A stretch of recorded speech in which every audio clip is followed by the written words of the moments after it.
Welcome back to the Talking Hedge.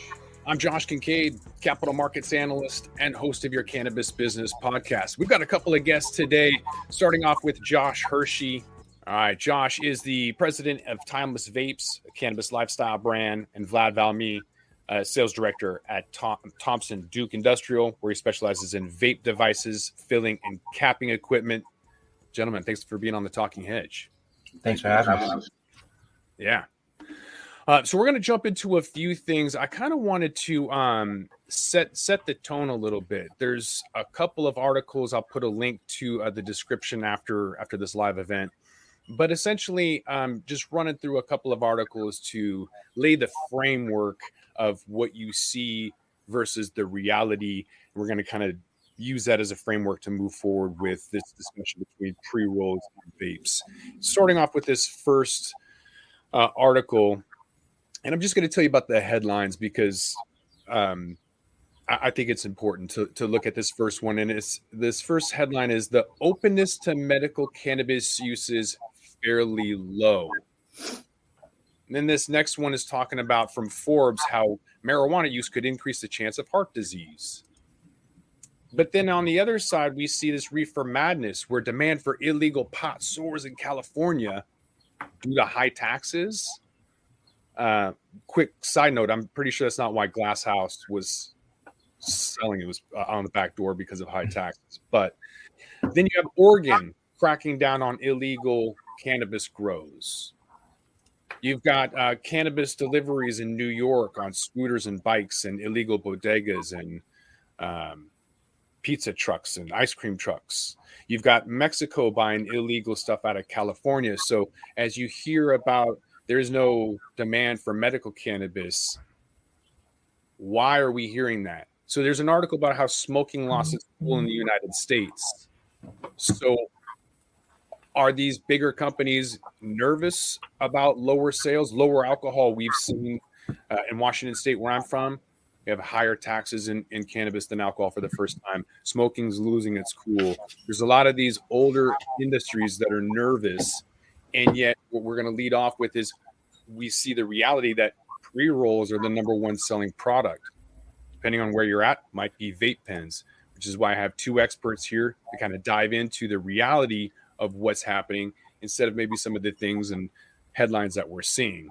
So between vapes and pre-rolls, you guys are the subject matter experts. Anything you want to add to that diatribe I just threw out there? Sure, I'll jump in, and then if you want to go after Vlad, that's great. But awesome. Yeah, I mean, look, I think the amazing thing about cannabis is there's new articles every day, and even from some of the same sources, like you mentioned, Forbes. You see one thing saying, illegal cannabis sales are up and legal cannabis sales are down, and then somebody sent me an article this morning from Forbes saying, by 2027, legal cannabis is going to be a $45 billion industry. So I think everybody's got their ideas on what the market's going to look like and what it is today. I mean, we still see a very healthy market in general for legal cannabis. And as you see states come on and recreationalize, like Missouri this year, which is one of the states we're in, you see that huge demand spike, both from people in the state, and in all the surrounding states where they don't even have medical programs. So you can see that when you see a state like Missouri go from, 30 million in retail sales in January, their last month of medical, to 136 million in March, 2 months after they've gone rec. With some people saying 30 to 40% of that coming from out of state. Obviously, there's still a huge demand of people that want to, use medical or recreationally, non-black market cannabis and specifically around vape and pre-rolls. Those are our two biggest categories. We started out 10 years ago here in Arizona as an original vape company, and this was really rudimentary vapes back then, like where we were, open blasting and put oil in e-cigarettes. But, nobody had really seen vape at that time. And now obviously over time through distillation and through people like Thompson Duke with the equipment they make and through people like C-Cell and and you've seen the quality of the vape process and the vape itself improve so much. But, and then our other big product line is our pre-rolls we call Tumble. It's another huge category for us, an infused pre-roll. And we've seen that category take off here in Arizona and across the country, anywhere they're allowed, So there's still, I think, a huge amount of demand for both those categories. Obviously, there's a huge convenience factor for both of them.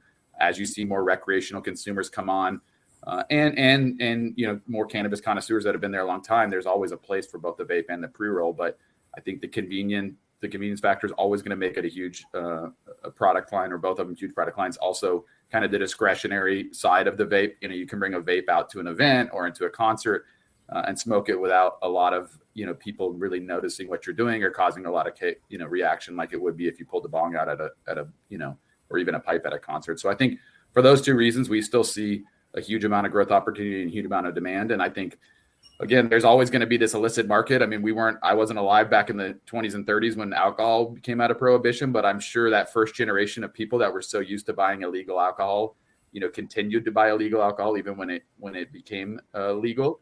And then as generations go by and it became less stigmatized and it became more unusual, and it became more easy to get from a legal standpoint.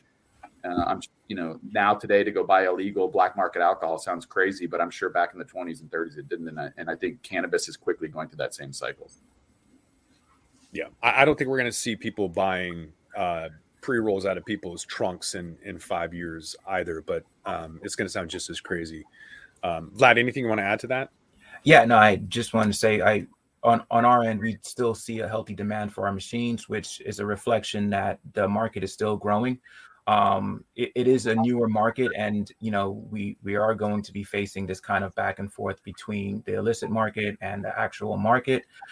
So it's one of those things where time can tell where this market's going to land, but it's just slowly and surely becoming more and more going towards the legal market, and I think that the growth is there. Mm-hmm.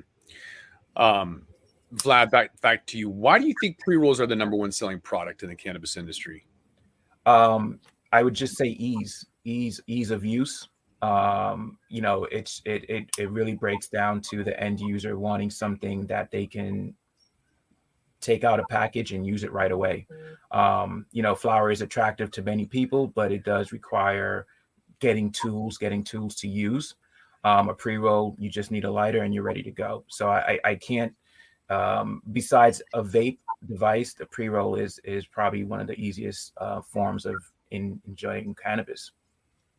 Price and convenience, I would say, is the top two decision makers for anything. And that's probably why the two of you guys are on this podcast right now.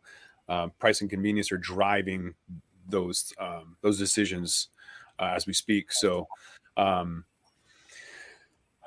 absolutely, yeah. As this guy said, it's super convenient. Trayvon makes a lot of comments on the show, making the obvious statement and comment that it's super convenient. Price is another thing. But back to you, Josh, about vapes. From your perspective, on the growth and evolution of the vape market, can you describe some of the trends that you're seeing? Sure. Yeah. I mean, I just want to point out like the really long pins that we used to have. We don't really have those anymore. We've got like really small, discreet ones now. To your point, I'm going to Seahawks golf tournament this weekend. I won't be bringing blunts with me. I'm going to be bringing vapes, even though blunts are my guilty pleasure. I've got to be a little bit more discreet at this tournament. Yeah, I think the vape is the most discretionary cannabis product or way you could smoke cannabis, available, other than maybe like a gummy where you consume it. But, for that smoking experience, I think vape is definitely most discretionary. I mean, we, as I mentioned, we've been in vapes for 10 years. We're celebrating our 10th year in cannabis this year.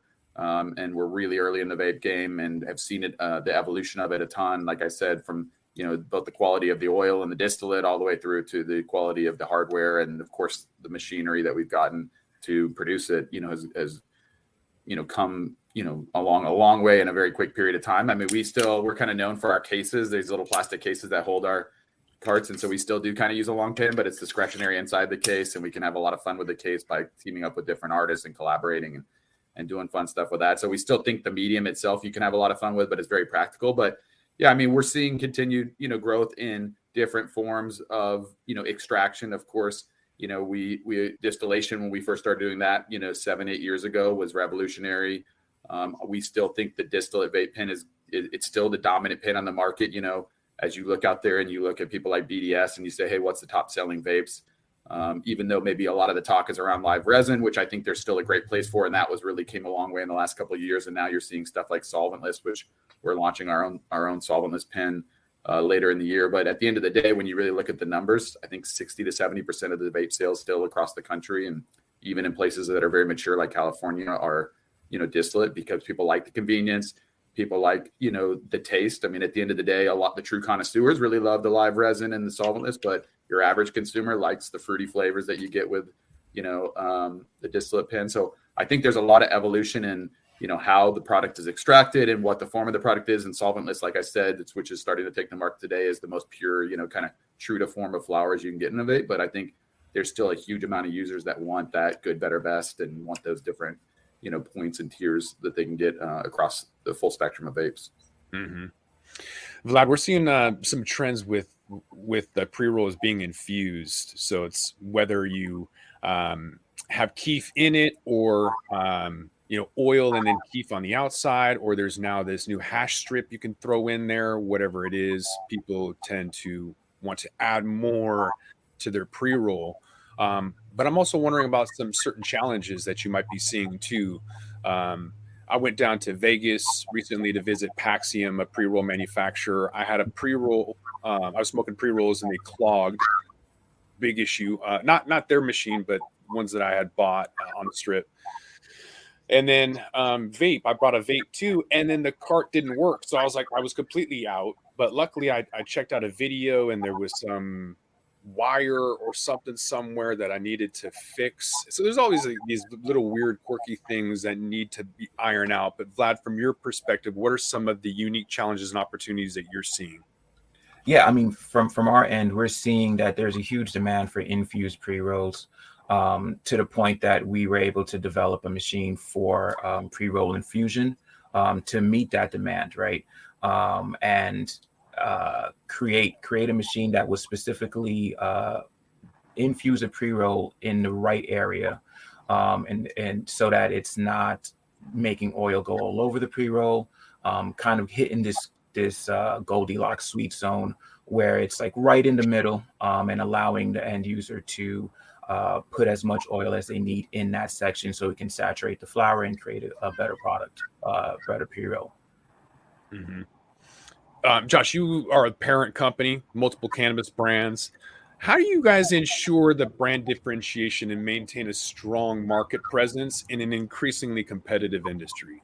Yeah, I mean, look, that's our bread and butter. We're not vertically integrated. We make CPG branded products, and we have like our timeless vapes, and we have our tumble infused pre-rolls are our two top lines. But I mean, that's our focus, and we've stuck to that being our focus. So we invest heavily in really marketing the product and building that brand. And like we said, early on, is that we're a lifestyle brand. We want consumers to feel like our brand is something that they're drawn to and that they want to have, on them. And so that involves us making sure we're doing, being part of the culture and the community you're in and doing the things that real lifestyle brands doing and doing it authentically and consistently. And so, coming up out here in Arizona where we're based, we were very part of the local scene and the original cannabis scene. And we're very involved in a lot of the local, cultural stuff and community stuff out here. And as we've gone to new markets, we've taken that same playbook and really found people that also grew up in those markets like Missouri or California or Oklahoma or Ohio, and given them the playbook and let them really bring it to life in a very local and authentic way, in each market we go to. And we think that's what really separates is, people still are drawn to a brand. I know pricing is key in a lot of things, but people choose and will pay a premium if they feel very strongly about the brand and feel that the brand, relates to them. And it's something that they feel, is tied in with what they love. And a lot of people are very tied in with their local culture and their local community. And I think that's something that we really always try to crack into and say, hey, we want to be that national, house of brands and build these national brands, but make them feel very local in each market we're in. Because, we believe cannabis ultimately is a localized market, has been for a long time, even though we are nationalizing, but with federal illegality, there's still such a local element to it. And there's a local element to people, in anything and that they feel strongly about in their culture and their community. Mm-hmm. Let's switch gears to automation. I think that's an important part about getting kind of these products into the hands of masses is by reducing the prices, increasing the convenience. Price and convenience is what it's all about. So I went to ChatGPT. It's an artificial intelligence platform, I guess. And I asked it some questions about your mottos or slogans or taglines that you guys could incorporate for fun. So, Josh, this is what it came up with for you. It said, to unlock the essence of time with timeless vapes. I like that. Absolutely great. Vlad, bringing high quality to the cannabis industry, one roll at a time. One roll at a time. That's fun. Josh, experience the timeless difference. Vaping perfected. And then Vlad, get your roll on with Thompson Duke Industrial. We're jointly committed to excellence. Have either of you guys incorporated ChatGPT, or are you using artificial intelligence on top of some of your other automation machinery? For us, we're just starting to play with it. I mean, we've done some of that fun stuff like you did, Josh, where we type stuff in and see, especially like when we do flavor descriptions, we have our team write them up. And we type them in to see kind of compare and contrast. So we're just kind of starting to play with it. Obviously you read all these articles about how it's the future and it's gonna, take everybody's jobs. You just need ChatGPT for marketing. I don't know if we fully believe that. There's still that human element and that human, part of all this, but it's definitely pretty amazing, the output that it comes up with. And, some of the fun stuff you just mentioned, we've seen a lot of that fun stuff too. But yeah, we're just starting to play with that. I mean, we're very, focused on automation. We've worked with people like Thompson Duke and others over the last number of years to automate. We're doing, well over 2 million vapes a year. And so we've absolutely had to automate that side of the business to be able to keep up with that demand and come up with an automation that allows us to, rinse and repeat as we go to new markets. Because obviously the challenge in cannabis is you can't cross state lines. So you got to set up production in each state you go to. And so you've got to have a way and good partners that make good automated equipment, but but that is repeatable and easily fixable, and that you can place in each market and quickly get up and running. And, our infused pre-rolls have been kind of the second level of that. We start out with a non-infused pre-roll, and automating that was much easier than the infused side of it. The infused side obviously has some different challenges with stickiness and, the oil and some of the stuff that Vlad talked about that we've had to work through as we've kind of ramped that up. We're doing, again, I think over 200,000 pre-rolls a month right now here in AZ alone, infused. And so figuring out how you can automate those is the only way to really grow, because, we've kind of manhandled a lot of it too and had a lot of employees. And as I think everybody knows nowadays, getting employees, at least the last few years, and retaining employees has been harder than ever. So, automating has allowed us to A, create consistency amongst the product, and B, really be able to scale in both our core market like Arizona, but also as we expand into these new markets as well. Yeah, I'm seeing for hire signs at places I've never seen before. So it's kind of interesting. Vlad, how about you? Are you using ChatGPT or AI? And then maybe you can also discuss the role of automation and robotics in the cannabis industry and maybe some pros and cons. Yeah. So for us, we are not using AI. For our machinery, we actually use like classic control systems to rely on the accuracy of the machine. So we haven't found a way to incorporate AI into what we're doing, but we do see the value of it long term. AI is definitely data driven, so I can see it, analyzing market trends and just kind of going through the data that we do have from the industry and then populating some answers from there. But like Josh mentioned, automation is going to be how these companies are going to survive the industry. It is really hard to retain workers.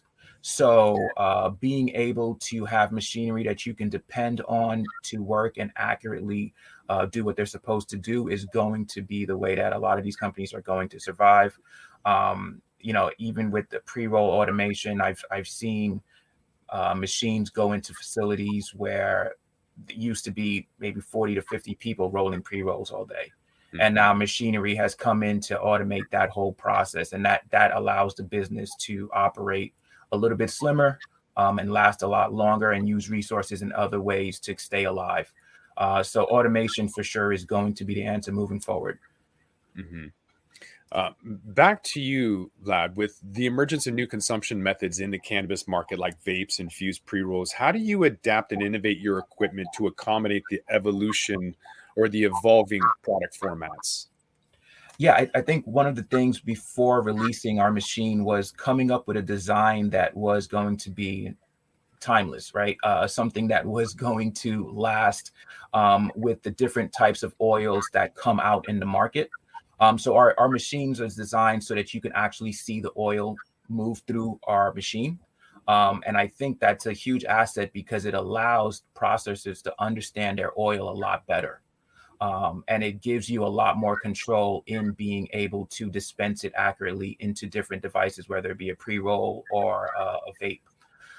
So for us, when we released the machine, we thought about, okay, this is we want something that we're not going to have to change. We were able to get a patent on our design, on our dispense design, and it's held relevant until today, right? It's still relevant. We haven't had to make changes to it. We've made different upgrades to the machine, but our dispense system primarily has stayed the same. And we believe that it's going to stay like that for a while because of the way it was designed.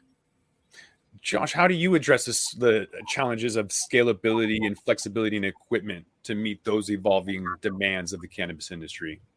Yeah, no, like Vlad said, I mean, we've been fortunate to have partners like Thompson Duke and others that, the equipment has kind of it's evolved, but it's always been based around the same, format, like Vlad said. So that's allowed us to really get comfortable with certain automated suppliers and then build, work closely with them. So as things and issues come up, we have those relationships where we can work through if there's, something new that needs to be added or something that's differentiating as we, move to like a solventless, for example, where the oil is a little bit more, tricky than maybe distillate is. So I think having those partnerships and with some of the top automators and equipment manufacturing in the space and being in it a long time with them and working through these issues together has been really important for us and a big part of our success.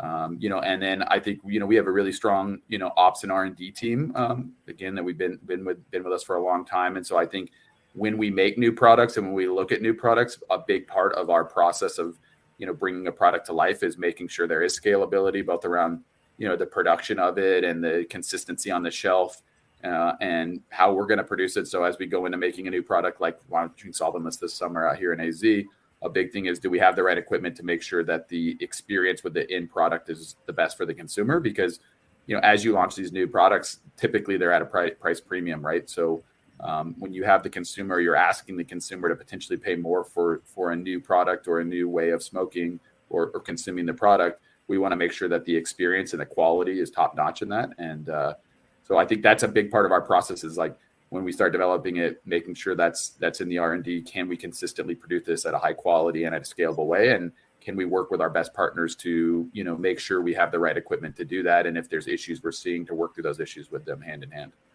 Yeah. Solventless is also just smart risk management, because if you have your compliance or regulatory agency come in and say, and pull everything off the shelf, solventless is the only thing that can remain on there. So it happened in Washington where butane and propane were having their own issues, and solventless was the only thing left on the shelf. So just as a risk management, I would advise anybody to do that. But speaking of what could happen in the industry, good or bad, how do you see the cannabis industry evolving in the next 5 years? Yeah, I mean, look, again, I think what we're seeing is, like I mentioned earlier, as more states, you're seeing more and more states, have legalized programs, whether that's starting out to medical, and then lots of these states transitioning to recreational use. I think you mentioned in the beginning of the podcast, Josh, like it's in a lot of states, it's from a tax standpoint. I know you mentioned in Washington, last year in Arizona was the same. The state generated more tax revenue from cannabis than they did from alcohol. So obviously you're getting more political support from that because, obviously the politicians, ways they can generate more taxes is always good for them. And if they can generate it without it maybe necessarily, requiring increases in, income taxes or things like that, it can usually get through a lot easier. So I think that side of it, you're seeing more and more people that from a monetary side of it, political monetary side of it, see the advantages of it. And I think then that rolls into, hey, we need our own programs. And then like you look at a state like Missouri and you see all the revenue coming in from the Kansases and the Nebraskas and the Iowas, I think it opens those states' eyes that, hey, we're not only are we, we're at a disadvantage here because we're not only, not collecting our own revenue, we're losing a lot of revenue because people can now go to these border states. And so I think all those things create a lot of momentum and open a lot of eyes that, that there's a ton of cannabis consumption out there, and you can either adopt it as a state and put a program in place and embrace it, or you can lose tax revenue to it, and people are going to go find it, whether that's legally in other states of border states or whether that's illegally in the black market. But I think over the next 5 years, more and more of those states are just going to continue to adopt and continue to go rec, and that's only going to make the program and the use of cannabis expand. And I think you mentioned earlier in the podcast, like, how alcohol and tobacco views that. I mean, I think right now it's a concern, but I think when they can adapt it and be involved in it, then it'll go from being a concern to a big advantage. And I guess that's the advantage we always say right now of those guys not being in here is it allows people like us to build brands in an authentic way and in a natural way. Whereas, trying to go start an alcohol company today is very, very challenging because of the kind of monopolistic, ownership of the distribution of alcohol. So I think the federal illegality has given a lot of us a runway to go do it. But when that slowly ticks away, alcohol and tobacco are going to come in because, they're seeing it. People see the Cali sober stuff. There's a whole generation that's younger that, doesn't have any interest in drinking and would much rather smoke because of the health benefits, of cannabis versus alcohol. And so, and of course, the health benefits of cannabis versus tobacco. So I think all those things are, slowly going to erode. And again, you see a market that, 10 years ago was, almost legal nowhere. And now it's going to be 45 billion in legal sales and with a lot of states still to come on the recreational and even the medical programs in general. It's going to be a huge category, just like alcohol and tobacco. And I think everybody's kind of opening their eyes from a political standpoint to a business standpoint on that. Yeah, I will say that there's a misconception that these big businesses can come in and create something from the ground up that people want, whereas in reality, what they end up doing is they buy smaller private companies. Yeah. And I see it in the banking industry. I've created an alert system, when to buy, when to sell stocks and crypto, and automated that process. And some of these investors are saying, well, aren't you worried that a bank is going to come in and start from the ground up? Well, A, machine learning takes a while, and B, they're too bloated. They're not going to be able to move that fast. In the cannabis industry, the biggest example I can give you is Tilray. They were super proud about coming as a CPG company and not a cannabis company, and look what happened. The two zombies holding each other up with Hexo. They're not going to make it. So that's my prediction with them. Vlad, what is your prediction for the cannabis industry? What are you going to see the cannabis industry evolving in the next 5 years? What's that look like? I think there's going to be a steady expansion, like Josh was mentioning, of growth in these newer states. The demand is definitely there. There's a lot of people who don't have access to cannabis legally and who enjoy it on a regular basis. So that expansion is going to be happening regardless. And then there's also a correction that's happening in states that have had legal cannabis available in their markets. And there's a correction of, okay, who's going to actually be able to stay alive and keep their brands going. So we're seeing both things happening, and both things are true. And, in 5 years, if federal legalization isn't here, I think we're still going to be seeing similar atmosphere as today. Mm-hmm. Yeah. All right, guys, we talked about a lot. Josh, if people want to know a little bit more about you, Timeless Vapes, where can they get some more information?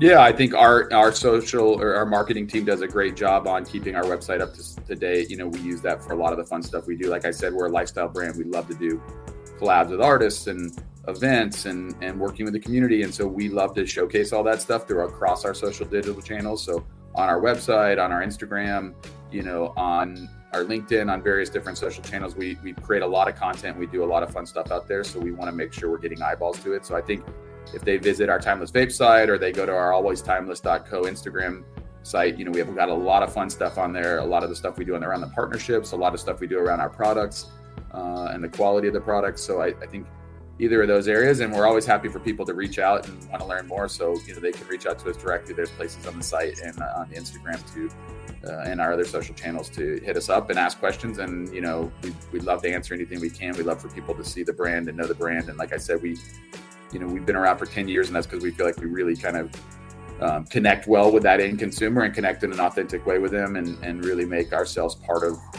their lifestyle. Mm-hmm. Vlad, if people want to get more information about you and Thompson Duke Industrial, where can they get more information? Yeah, they can go directly to our website, thompsonduke.com. You'll be able to find spec sheets and detailed information on our machinery. We've just released our big gym and little gym, and that's our joint infusion lines. So we have great information on pre-roll infusion there also. So yeah, check us out. You can contact us direct. Our email is there, and our phone number should be available on our website also. That's great. All right, I think with that, though, we're going to have to roll this one up. So I want to thank my guest, Josh Hershey, president of Timeless Vapes, and Vlad Valmy, sales director at Thompson Duke. Gentlemen, thanks again for being on the Talking Hedge. Thank you, Josh. Appreciate it. Yeah, I'm Josh Kincaid. This is the Talking Hedge. Don't forget to like, share, and subscribe, or don't. And I'm out. Don't forget to smash that like button on your way out and check out these other videos that we've got.